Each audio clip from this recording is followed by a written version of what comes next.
โอเคဒီခန်းလေးမှာတော့ကျွန်တော်တို့เนาะအရေးတော့မကြီးပါဘူးပြမယ့်ဟာလေးတွေကဒါပေမဲ့ကျွန်တော်တို့တစ်ခါတလေမှာဝင်ပြီးတော့ကျွန်တော်တို့စတင်ချိန်ရမယ်ပေါ့เนาะအဲ့ဒီဟာကတော့ကျွန်တော်တို့ edit ထဲက preference ပေါ့เนาะ software တိုင်းမှာပါတဲ့ preference သူ့ရဲ့ preference တွေကအများကြီးပါအများကြီးကိုမှကျွန်တော်တို့အရေးကြီးတဲ့ဟာလေးပဲပြောမှာပေါ့เนาะအရေးကြီးဆုံးကတော့ add-on ပေါ့เนาะ add-on ဆိုတာကတော့အထင်မလွဲပါနဲ့ကျွန်တော်တို့ဒီPremiere တို့ Photoshop မှာတို့ဆိုရင် plugin လို့ခေါ်တာအတူတူပဲပေါ့နော်သူမှာပေးထားတဲ့ default plugin တွေကအများကြီးပဲဒီအများကြီးလုံးကိုဒါတွေကတော့ကိုလေးလာနိုင်တဲ့လောက်တစ်ခုချင်းစီတည်လာမှာပေါ့နော်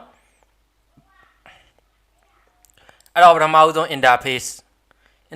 မှာဒီမှာ resolution scale ပေါ့နော်မိမိကမျက်မှန်တက်နေရပြီ power တွေသုံးနေရပြီဆိုရင်ကျွန်တော်တို့ရဲ့ဒီမှာစာတွေကိုအကြီးတွေမြင်အောင်ချိန်လိုက်တာပေါ့နော် default က1မှာ1.3 လောက်ထားရင်ဟောဒါလောက်ဆိုရင်ကျွန်တော်တို့ကြည့်လို့ကောင်းသွားပြီဗောနော်စာရီကအကြီးတွေမြင်ရတယ်ပေါ့ Okay ဒါ display မှာ editor မှာလည်းကိုယ်စက်ရိုက်လိုက်ပြီးတော့နောက်ပိုင်းသိရင်ချိန်လို့ချိန်ပေါ့နော်မလို့တော့သီးနေပြောင်းလို့ရတယ် viewport light တွေပြောင်းလို့ရတယ် editing လုပ်လို့ရတယ် animation တွေချိန်လို့ရတယ် add-on မှာကြတော့ကျွန်တော်တို့နည်းနည်းပြောရမယ်ပေါ့နော် add-on မှာနည်းနည်းပဲပြောရမှာသူကကျွန်တော်တို့မိမိလိုအပ်တဲ့ add-on တွေကြည့်ရတာတစ်မျိုးကြီးကျွန်တော်ဟိုချိန်နိုင်အောင်မယ် display မှာ1ပဲပြန်ထားလိုက်1.1 လောက်ပဲ1.1 လောက်ဆိုအဆင်ပြေတယ် add-on တွေကိုပြန်ဝင်မယ် add-on တွေမှာဆိုဥပမာကျွန်တော်တို့ကနမူနာအနေနဲ့ဗာလေးပြရင်ကောင်းမလဲဆိုတော့ဒီမှာ board battery ပေါ့နော်မှတ်ခဲ့လိုက်မယ်ကျွန်တော်တို့အခုချိန်မှာ add မှာကျွန်တော်တို့ match မှာကျွန်တော်တို့ဒီမှာlandscape ရောရှိတယ်ပေါ့နော် landscape ဆိုတာလည်းသူ့ရဲ့ default မှာကျွန်တော်တို့မိမိတို့ရဲ့ set မှာဆိုရင် landscape မပါဘူးပေါ့ monkey ပဲပါမယ်ပေါ့နော်ဒီ landscape ဆိုတာကျွန်တော်တို့ add-on လေးထည့်ထားတာပေါ့အဲ့တော့ကျွန်တော်တို့ဒီ edit ထဲက preference တွေကိုဝင်ကျွန်တော် board ဆိုတဲ့ဟာလေးပဲရောက်တာအဲ့ဒါမှာ board battery ဆိုတဲ့ဟာလေးကိုမှန်ညစ်ချစ်လိုက်မယ်ဆိုရင်ကျွန်တော်တို့ဒီမှာadd ထဲမှာ match ထဲမှာဟောဒီမှာ board ဆိုတာလေးရောက်လာပါတော့တချို့ဟာတွေကလည်းကျွန်တော်တို့ချစ်တာဒီထက်ရောက်ချင်မှရောက်မှာ image တွေရောက်ရင်ရောက်လာမယ်အမာချာတဲ့ရောက်ရင်ရောက်လာမယ်ပေါ့နော်ဒါဆိုရင်လည်းအမာချာမှာဆိုရင်ကျွန်တော်တို့ပုံမှန်ဆိုလို့ရှိရင်အမာချာမှာတစ်ခုတည်းရှိနေတတ်တယ်ပေါ့နော်ဒါလေးကလည်း add-on လေး online လို့ဒါ basic တွေဒါတွေပိုးလာတာပေါ့ပိုးလာတယ်ဆိုတော့ကျွန်တော်တို့အခုအနေနဲ့ဒီ object ထဲကဒါတွေအကုန်ဖြတ်လိုက်မယ်ဖြတ်ပြီးတော့ add ထဲက match ထဲက board ဆိုတာလေးကိုထည့်လိုက်ဒါဆိုကျွန်တော်တို့ဒီမှာ board ကိုကျွန်တော်တို့ရောက်လာပြီပေါ့နော်ရောက်လာရင်ဒီမှာ board ကိုအဲ့မှာပြောင်းလို့ရတယ်ပေါ့နော်အရှိဒါကဟိုအခန့်ပေါ့နော်နှက်ရင်မဲ့ကောင်းလေးဒီကောင်ကနှက်ချောင်းလေးဒီမှာကျွန်တော်တို့စိတ်ကြိုက်ချိန်လို့ရတယ်ပေါ့ board ကိုစင်ပြေတယ်လို့ပေါ့နော်ချိန်လို့ရတယ် board တွေ board net တွေအကုန်ချိန်လို့ရတယ်ပေါ့ဒီမှာဒါကတော့ပြမနေတော့ပါဘူးအဓိကကကျွန်တော်တို့ add-on လေးတွေကျွန်တော်တို့ပြင်ပ add-on တွေဆိုလို့ရှိရင်ကျွန်တော်တို့ကဒါ easy hdr တိုင်း on တာပေါ့နော်ပိုလေးကိုပြန်မှန်ချက်ဖြုတ်လိုက်မယ်ဒါဆိုရင်မရှိတော့ဘူးပေါ့ပြင်ပ add-on တွေ zip file တွေဆိုလို့ရှိရင်လည်း install ဆိုပြီးတော့ကျွန်တော်တို့သူ add-on ရှိတဲ့နေရာကိုသွားပြီးတော့ install add-on ဆိုလို့ရှိရင်သူ့ဘာသူအသစ်လေးရောက်လာမယ်ပေါ့နော်ဒါပါပဲဒါ import ဆိုတာလည်းကျွန်တော်တို့ဒီဖိုင်နေထည့်တာတွေပေါ့နော်ချိန်တော့ပါဘူးအဲ့ဒါတွေကသိပြီးမလို့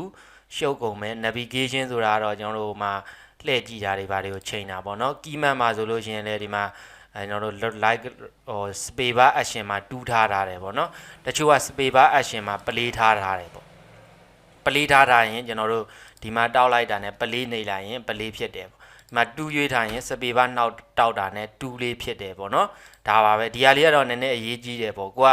2ကိုအလွယ်တကူသုံးညင်တယ်ဆိုရင်စပေပါတောက်ပြီး2လေးတွေကိုဒီမှာရှာတယ်ပေါ့နော်ပုံမှန်တော့ပလေးမှာပဲထားတယ်ပေါ့တချို့ကတော့2မှာထားတယ်ကိုယ်စိတ်ရိုက်ထားပါရပါတယ်ဒီကောင်က system မှာတော့ကျွန်တော်တို့ NAND ဖြစ်နေတတ်တယ်ပေါ့နော် NAND ဖြစ်နေရင်ကူတာပြောင်းမယ်ကူတာပြောင်းပြီးတော့တချို့ set တွေမှာ CPU မသုံးဘူးဆိုပြီး CPU ကိုအမှန်ချင်းဖြုတ်ထားတာရှိတယ်ကျွန်တော်ကတော့ set လုံးတဲ့နေရာမှာပို့သွက်ချင်လို့ CPU ရော graphic ကိုသုံးမယ်ဆိုပြီးနှစ်ခုလုံးအမှန်ချင်းချစ်ထားတယ်ဒါမှအဆင်ပဲ graphic နှစ်ကတ်စိုက်ထားရင်လည်းတက်ကတ်ပဲအမှန်ချင်းချင်းဖြစ်နေတတ်တယ်အဲ့ကြရင်နှစ်ကတ်လုံးကိုအမှန်ချင်းချစ်ပေးထားမယ်ပေါ့နော် graphic ကနှစ်ကတ်ဆိုလို့ရှင်ဒီ system ဘိုင်းကတော့ဒါလေးပါပဲ save and လုပ်မှာကြတော့ကျွန်တော်တို့ဒါကဒါ auto save လေးတွေသူ့ဘာသူ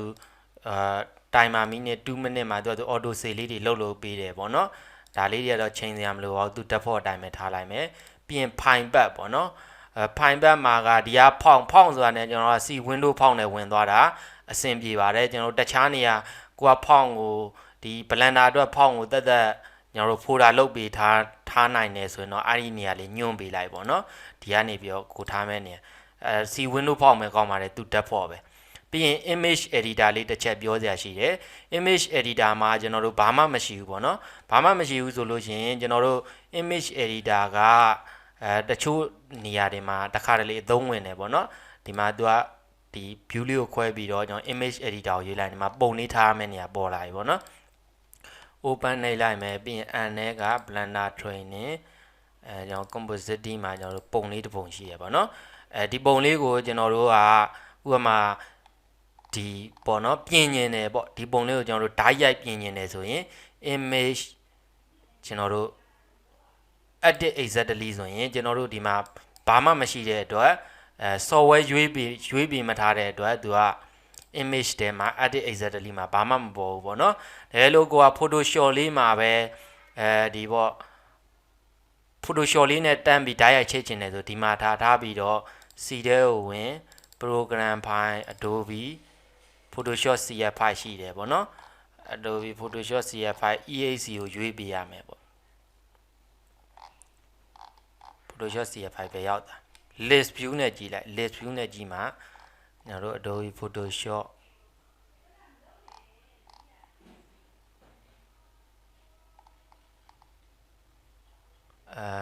စက်တက်လေးပဲရောက်တာ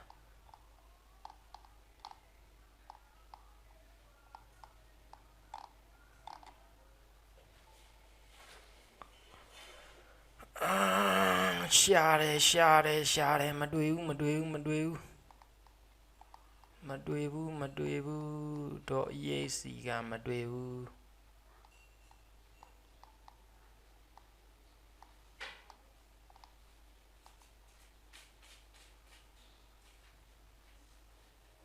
အော်ဒီမှာ photoshop.exe ပေါ့နော်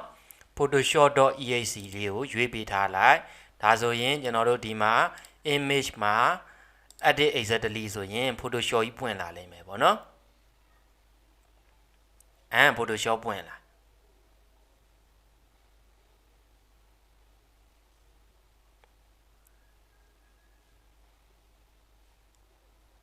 အဲ့မှာ photoshop မှာကျွန်တော်တို့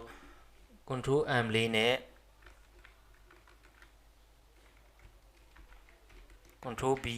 ဟောမှာ color လေးတွေချိန်မယ်ပေါ့နော်okay ပေးလိုက်ပေါ့ဒီကောင်လေးကို control S နှိပ်လိုက်တာနဲ့ကျွန်တော်တို့ဒီမှာပုံလေးမှာကျွန်တော်တို့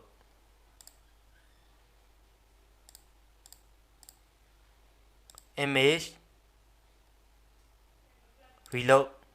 reload လေးနှိပ်လိုက်တာနဲ့ကျွန်တော်တို့ဒီမှာပုံလေးကဓာတ်ရိုက်အယောင်ပြောင်းသွားပြီပေါ့နော်ဒါပါပဲပြီးရင် edit preference နဲ့ကိုပြန်ဝင်မယ်ကျွန်တော်တို့ fine back ဒါနောက်ဆုံးပဲပေါ့နော်ဒီကောင်ကဒီလောက်သိရင်ရပါပြီအဓိက add on လို့ plugin လို့ခေါ်တဲ့ add on လေးပါပဲပေါ့နော် add on လေးမှာပဲတကယ်လိုအပ်တဲ့နေရာမှာကျွန်တော်တို့ဒီသင်ခန်းစာထဲမှာလည်းခဏသွားသုံးတယ်ပေါ့နော် add on လေးကိုခဏသွားပြီးတော့ဖွင့်နေပိတ်တယ်ပေါ့နော် okay ပါဒါဆိုရင်ကျွန်တော်တို့နောက် chapter အသစ်မှာ